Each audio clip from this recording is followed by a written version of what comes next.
தேசிய முற்போக்கு திராவிட கழகத்தின் கழக பொதுச் செயலாளர் எங்கள் அந்நியார் அவர்களை தேவையில்லாத வார்த்தையை சொல்லி சூர்யா சிவா வந்து அசிங்கமா பேசுறான். அவன் பேசுறது எல்லாமே ஆதாரம் இல்லாதது. இப்படி தொடர்ச்சியா வந்து அவன் பண்ணிட்டு இருந்தானா, அவன் திருச்சியில தான் இருக்கான். அவன் எங்க இருக்கா எல்லாமே தெரியும். எதுக்குமே தகுதி இல்லாத நாய் அவன். அந்த நாய் வந்து எங்க பேசுறதுக்கு என்ன இருக்கு அந்த நாய்க்கு? அவன் என்ன செய்யறான், யாரு பின்னாடி இருக்காங்கன்னு எங்களுக்கு தெரியும். இந்த நாய் வந்து காசை வாங்கிட்டு இல்லாத வேலைலாம் பண்றான்.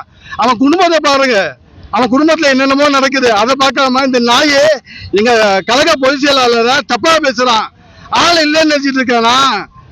எங்களுக்கு கேப்டன் வந்து 2 வழி சொல்லி கொடுத்துருக்காரு. அமைதியா இருக்க சொல்லியிருக்காரு, வேற எதுவும் சொல்லி கொடுத்துருக்காரு.